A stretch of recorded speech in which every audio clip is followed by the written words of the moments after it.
The command boat cut through the black water of the Chesapeake Bay, its engine a low hum against the slap of waves on the hull.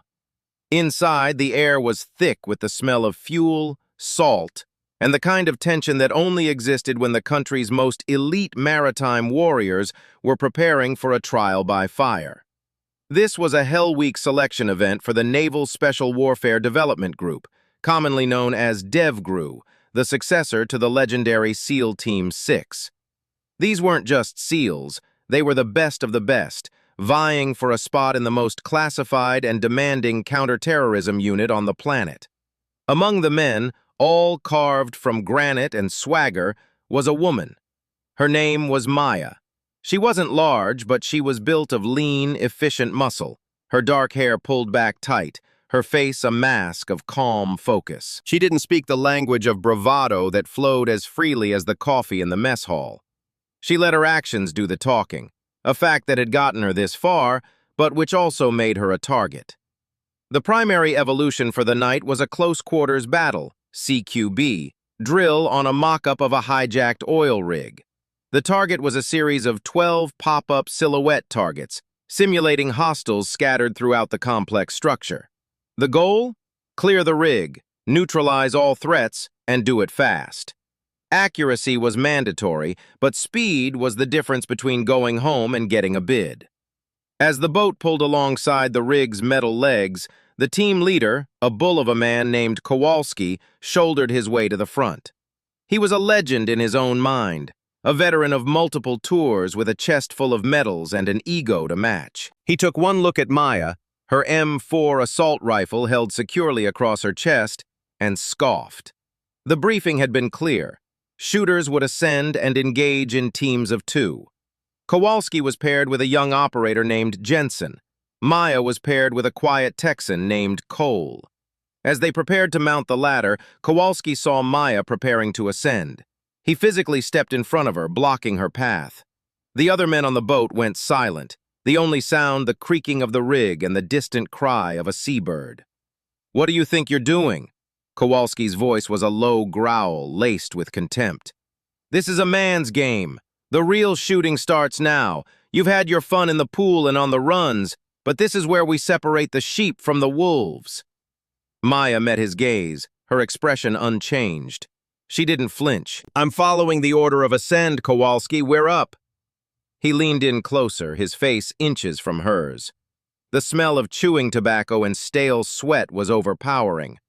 "Step aside, rookie," he snarled, loud enough for everyone to hear. "This is a high-risk takedown. We don't have time to babysit. You'll get in the way, freeze up, and get one of us killed. The real men will handle this. You can clean the weapons when we're done." A couple of the other guys chuckled, the nervous laughter of men who didn't want to cross Kowalski. Cole shifted, ready to intervene, but Maya placed a subtle hand on his arm, stopping him. She didn't argue. She didn't plead her case. She simply took a single, silent step back, her eyes never leaving Kowalski's. She gestured toward the ladder with a slight nod of her head. "After you." Kowalski, momentarily thrown by her lack of resistance, just grunted. "That's what I thought." He grabbed the ladder and began his ascent, Jensen right behind him. Maya watched them go. The contempt in his voice was a familiar tune. She'd heard it at the Naval Academy, in Bud/S training, and every step of the way since. It was a constant, low-grade noise she had learned to tune out. But tonight, it was different. This wasn't just about proving herself anymore, this was about the mission. And in her mind, the mission was already laid out. 12 targets, a complex structure, and a clock that was already ticking. She waited a full 30 seconds, giving Kowalski and Jensen a head start.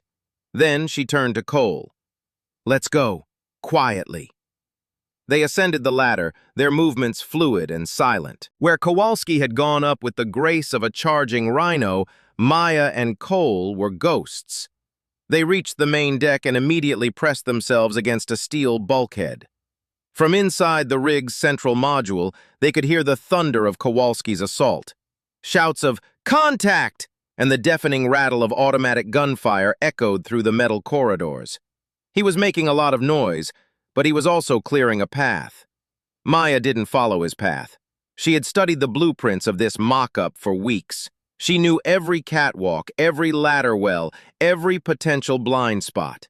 She tapped Cole on the shoulder and pointed to an external maintenance ladder that led up to a gantry overlooking the main processing floor. It was a harder climb, more exposed, but it offered the single best vantage point in the entire structure. It was the sniper's perch. As they climbed, the firing from below intensified, then abruptly stopped. They could hear Kowalski's frustrated voice crackling over the comms, a mix of static and curses. "Lost 2! Moving to secondary position! Where's the support?" The truth was, his aggressive bull-in-a-china-shop approach had worked against him. He and Jensen had taken out 4 tangos, but they'd been pinned down by crossfire from 2 more and forced to take cover. Their assault stalled. Maya and Cole reached the gantry. From their position, 30 feet above the main floor, they had a panoramic view. Below them, the remaining 8 pop-up targets were strategically placed behind barrels, control panels, and steel pillars. They could see Kowalski and Jensen pinned behind a large industrial compressor, unable to move without exposing themselves to at least 2 angles of fire. Maya didn't hesitate. She slid her M4 aside and unslung the compact MK-11 sniper system from her back. She settled into a prone position on the cold, grated steel, the stock of the rifle pressed firmly into her shoulder. She looked through the scope. The world narrowed to a circular field of view. The chaos, the yelling, the smell of cordite, it all faded away. There was only the crosshairs and the next target. "Cover me," she whispered to Cole. He didn't need to be told twice. He trained his own rifle on the floor below, ready to engage any threat that turned their way. Maya took a deep, controlled breath, letting half of it out. Her finger rested gently on the trigger. The first target, a silhouette holding an AK-style prop, popped up from behind a 55-gallon drum. Crack! The single shot was clean, precise, a world apart from the chaotic bursts from below. The target's head snapped back, the hit registered. Before the echo of the first shot faded, she had already acquired the second. A target emerging from a door to the left. Crack! Another perfect shot. The operators monitoring the evolution from a control room watched the camera feeds, their jaws going slack. This wasn't just fast, it was metronomic. Down on the floor, Kowalski heard the shots. He looked up, trying to locate the source. He saw the muzzle flash from the gantry and realized with a jolt of pure shock who it was. "What the hell is she doing up there?" he muttered. On the gantry, Maya was in a state of flow. Target 3, peeking from behind a control panel. She adjusted her aim for the angle, compensating for the distance. Crack! Hit! Target 4, dashing between pillars. She led the target, her shot timed perfectly. Crack! Hit! Cole, watching in awe, had nothing to do but observe the masterclass unfolding beside him. She moved with an economy of motion that was breathtaking. A slight shift of her hips, a minor adjustment of her support hand, and the crosshairs were on the next threat. Her breathing was a steady, silent rhythm. In. Half out. Squeeze. Reset. In. Half out. Squeeze. It was less than 30 seconds and 5 more targets had been eliminated. Then came the challenging ones. The last 3 were partially concealed by heavy steel grating, with only small, intermittent windows for a shot. The first of these was positioned behind a series of pipes. Maya had to wait, patient as a statue. The target's programming made it scan the area, its head and shoulders visible for only a second at a time. She watched it for a full cycle, calculating its rhythm. On the second cycle, as it began to turn, she fired, the bullet threading a gap between 2 pipes no wider than a coffee can. Crack! Hit! The second-to-last target was on a lower catwalk, partially obscured by a steel beam. A direct shot was impossible. Maya's mind raced through the geometry. She couldn't see the target's center mass, but she could see a sliver of its lower leg and foot.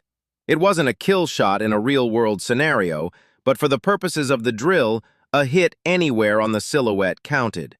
It was an impossible angle for most. She took the shot. Crack! The round clipped the very edge of the silhouette's foot, the electronic sensor flaring red. A hit. There was one target left. It was the most difficult, a pop-up tucked away in a dark corner behind a series of vertical steel cables, simulating the rigging of the rig. It was designed to be a final, frustrating obstacle. Kowalski, seeing the target from his position, tried to line up a shot, but the cables obscured his view. He couldn't get a clear angle. He muttered a curse, realizing the scenario was designed to be nearly impossible from the ground. From above, however, Maya had a different perspective. The angle was steeper. She could see the target through a narrow diamond-shaped gap created by the crisscrossing cables. It was a tiny, moving window.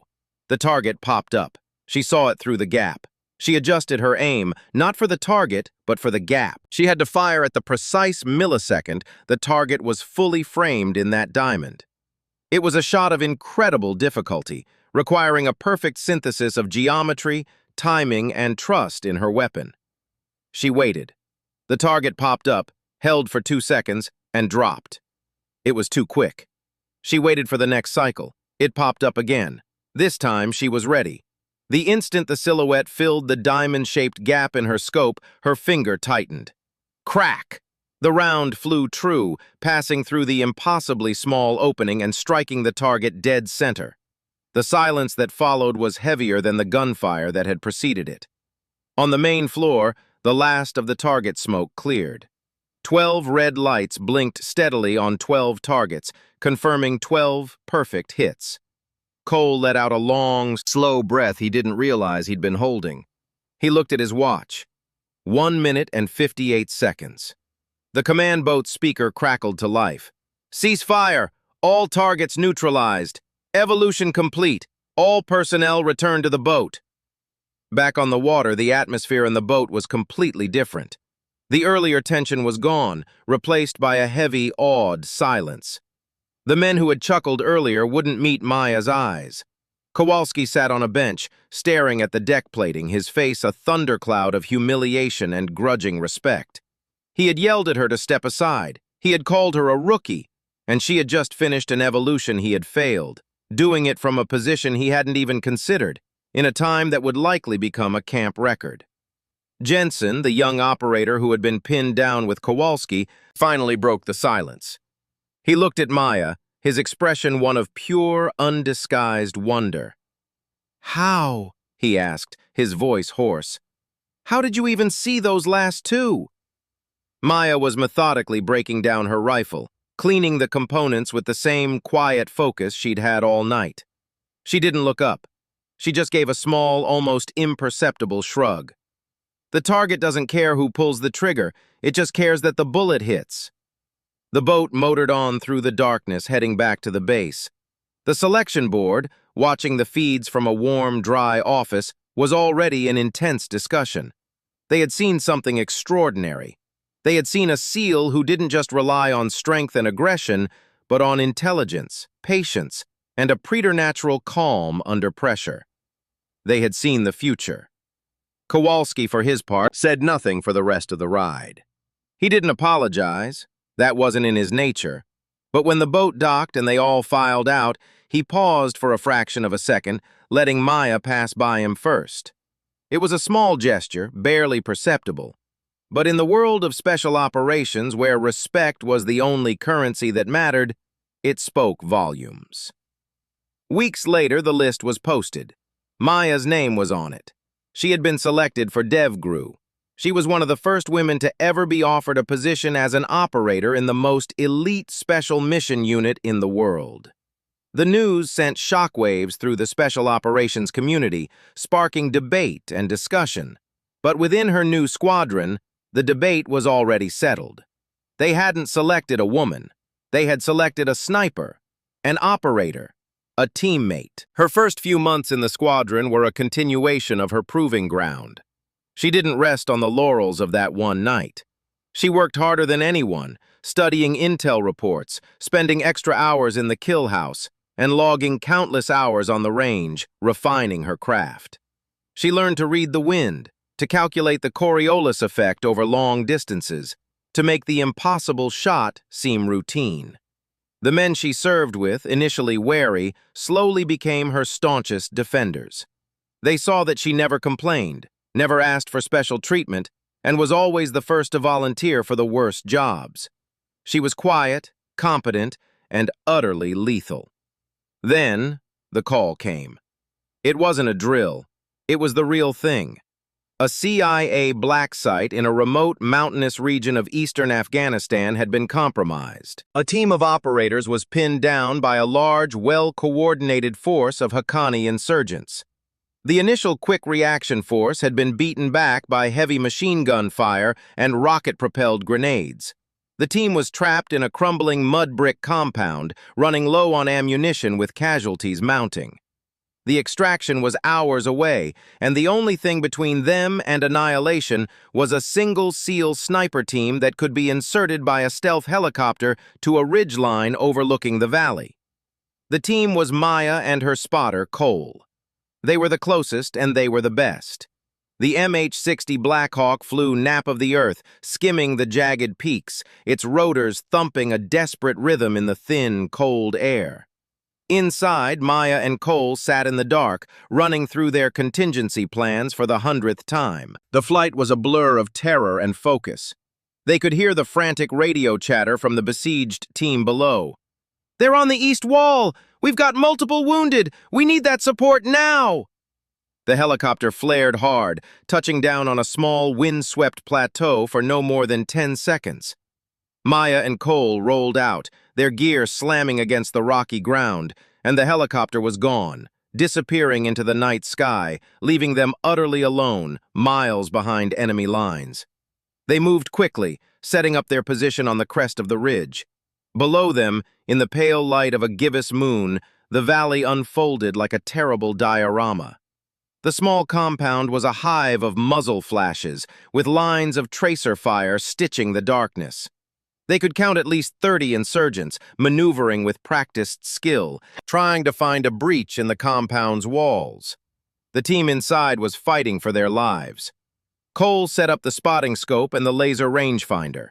Range, 872 meters. Wind, left to right at 7 knots, gusting. Light is marginal at best. Maya settled into her firing position, her cheek pressed against the stock of her MK-13 sniper rifle, a larger, more powerful weapon than the one she'd used in training. This was for real. There were no electronic sensors here. A hit meant a life saved. A miss could mean a teammate died. She found the first target in her scope, an insurgent with an RPG, kneeling behind a rock, preparing to fire on the compound's main gate. She took a breath, adjusted for the wind, and led the target slightly. Crack! The sound of her rifle was a flat, sharp report that was instantly swallowed by the vastness of the mountains. Through her scope, she saw the insurgent crumple, the RPG clattering to the ground.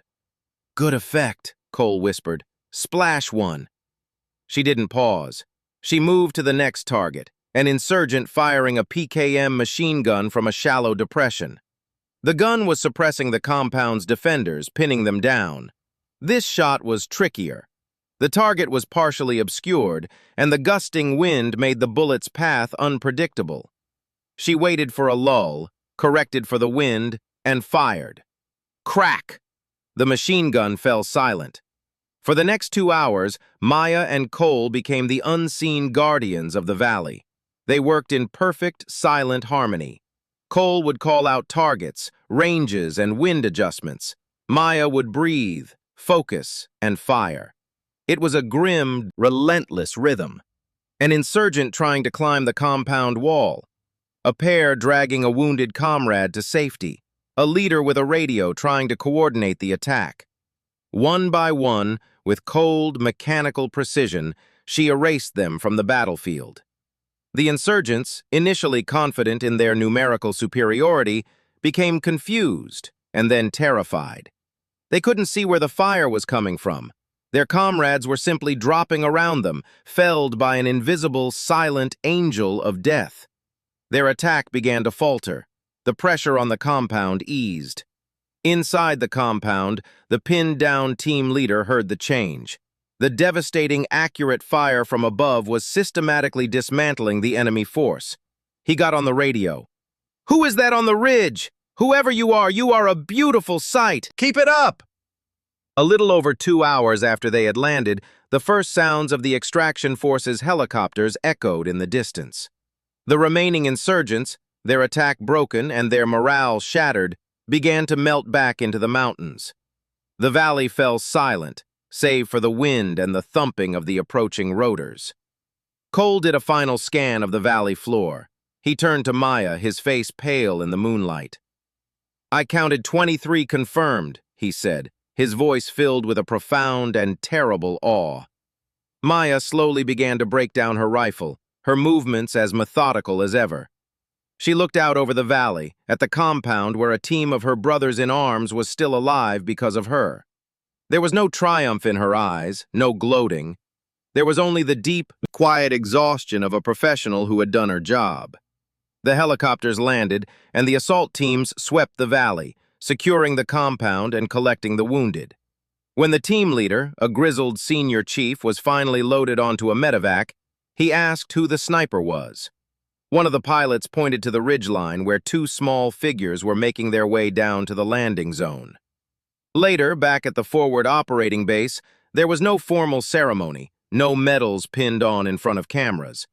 That wasn't how this world worked. The acknowledgement came in other ways. It came in the form of a firm, silent handshake from the senior chief whose life she had helped save. It came in the way the other operators in the squadron looked at her now, not with curiosity or skepticism, but with the unshakable trust that comes from knowing someone will never, ever let you down in a fight.